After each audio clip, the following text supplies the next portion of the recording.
In the beginning, the universe lay in darkness, a void without form. Then, with a word, God brought light into existence, separating it from the darkness. Over the next 6 days, he crafted the heavens and the earth, filled the seas with life, and the skies with birds. The land teemed with animals of every kind, and God saw that it was good. On the 6th day, God formed a man from the dust. He breathed life into him and called him Adam. From Adam's side, he fashioned a companion, Eve. They lived in the Garden of Eden, a paradise of lush beauty and abundance. God walked with them, giving only one command. You may eat from any tree in the garden, but you must not eat from the tree of the knowledge of good and evil, for when you eat from it, you will certainly die. For a time, all was perfect. Adam and Eve lived in harmony with nature and each other, basking in the presence of their Creator. But lurking in the shadows was the serpent, a creature of cunning and deceit.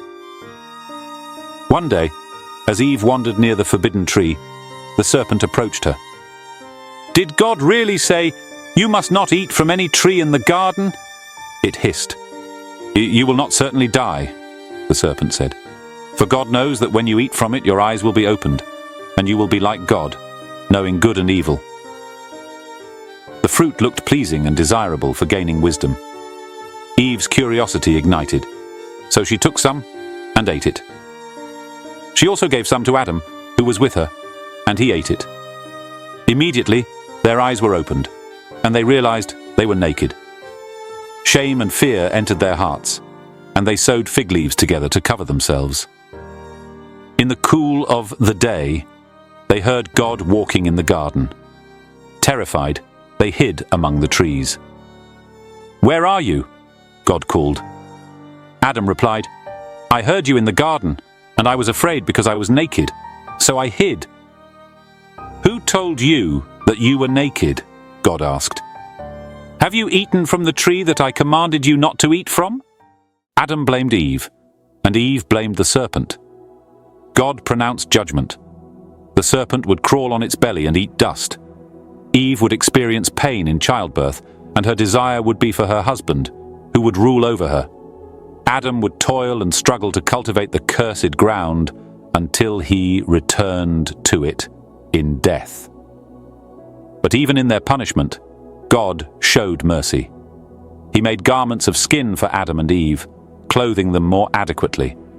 Then, to prevent them from eating from the tree of life and living forever in their fallen state, he banished them from Eden, stationing cherubim and a flaming sword to guard the way back. Though they were cast out, a promise of hope was planted in their hearts. God hinted at a future redemption, a time when the serpent's head would be crushed by an offspring of the woman.